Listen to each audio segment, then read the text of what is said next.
Am I the only one that didn't know Al Capone fought to have expiration dates put on milk bottles? The story goes that one of his relatives got sick from expired milk, but his grandniece suggests there might be another reason. Brooklyn beginnings, the making of a gangster. The story of Al Capone is one that has fascinated historians and the public alike for decades.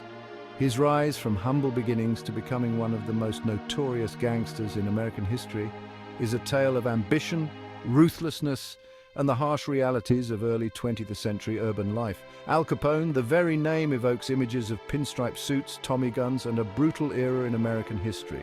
His name has become synonymous with the Prohibition era, a time when organized crime flourished in the United States.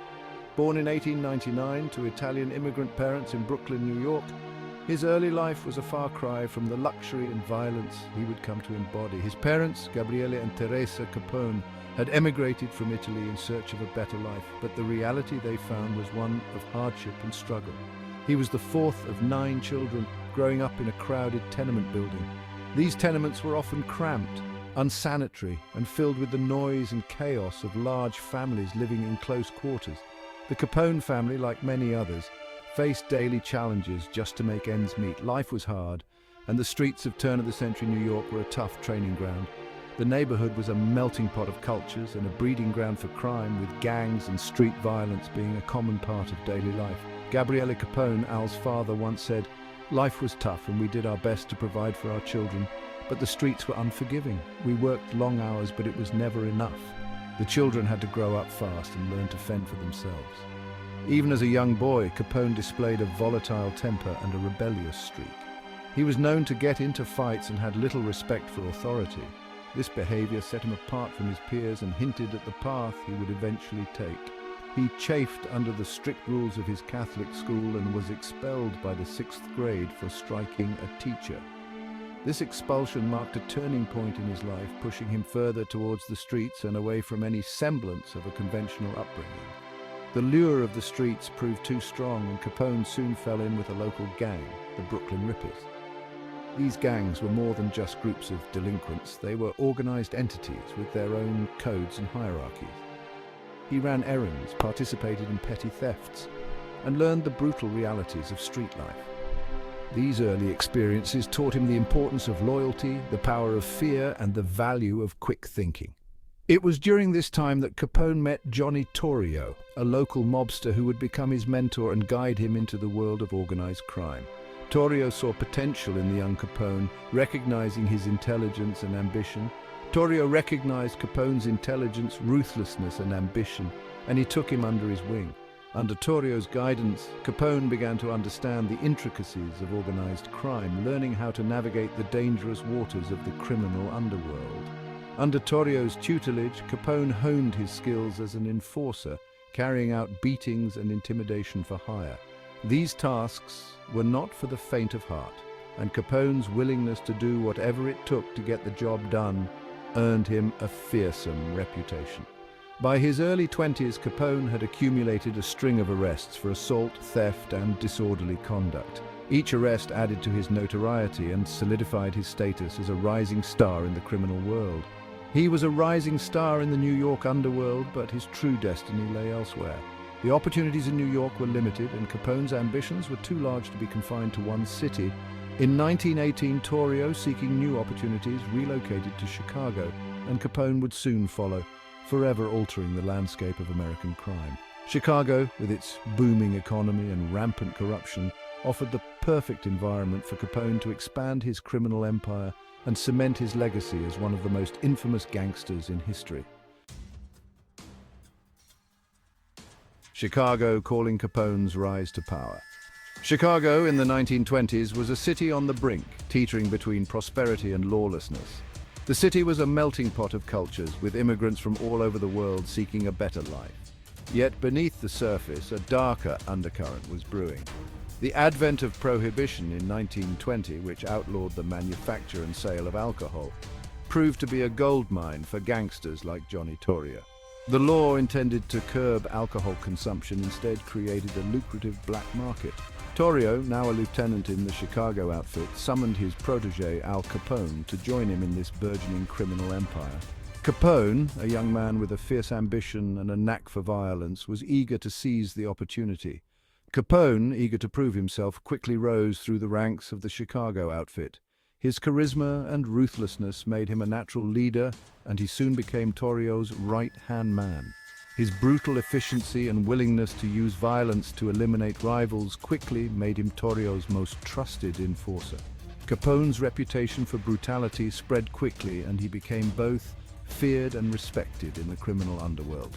He organized breweries, hijacked liquor shipments, and ruthlessly dispatched anyone who stood in his way. Capone's operations were highly organized, and he employed a network of loyal henchmen to carry out his orders. The streets of Chicago ran red with the blood of rival gangsters. As Capone consolidated his power, the city became a battleground with frequent shootouts and violent confrontations between rival gangs. In 1925, Torrio, weary of the escalating violence and under pressure from rivals, decided to retire after barely surviving an assassination attempt. The attempt on his life was a turning point, and he realized that the cost of power was too high. He handed the reins of the Chicago outfit to the ambitious and ruthless Al Capone, then just 26 years old. Capone's youth and energy were matched by his cunning and brutality, making him a formidable leader. With Torrio gone, Capone's reign of terror began in earnest. He expanded his criminal empire, taking control of more territory and eliminating any who dared to oppose him. He ruled with an iron fist, eliminating rivals, bribing officials, and turning Chicago into his personal fiefdom. Capone's influence extended into the highest levels of government and law enforcement, ensuring that he could operate with impunity. He amassed a fortune estimated to be in the tens of millions of dollars, becoming one of the wealthiest and most powerful criminals in American history. Capone's wealth allowed him to live a life of luxury, but it also made him a target for law enforcement and rival gangsters alike. Capone's lavish lifestyle was the stuff of legend. He threw extravagant parties, mingled with celebrities, and enjoyed the finest things in life. Yet beneath the glitz and glamour, he remained a ruthless and calculating criminal. Despite his criminal activities, Capone also cultivated an image as a benefactor to the community. He donated to charities, helped the poor, and was seen by some as a modern-day Robin Hood. This duality made him a complex and enigmatic figure. However, Capone's reign could not last forever. Law enforcement agencies, both local and federal, were determined to bring him down. They meticulously gathered evidence, planned raids, and prepared to take on the most notorious gangster of their time. Capone's downfall came not through his violent crimes, but through tax evasion. In 1931, he was convicted and sentenced to 11 years in federal prison. His conviction marked the end of an era, but his legacy as one of America's most infamous criminals endures to this day.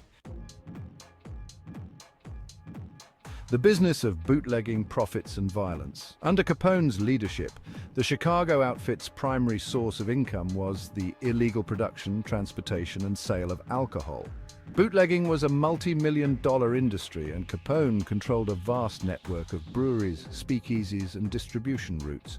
His reach extended from the Canadian border to Florida, and he ruthlessly crushed any competition that dared to challenge his monopoly. Capone's bootlegging empire was built on a foundation of violence and intimidation. He employed an army of gunmen armed with Tommy guns and grenades to protect his shipments, terrorize rivals, and enforce his will. Shootings, bombings, and disappearances became commonplace in Chicago as Capone waged war on anyone who stood in his way. His notoriety grew with each violent act, and his name became synonymous with the lawlessness of the Prohibition era.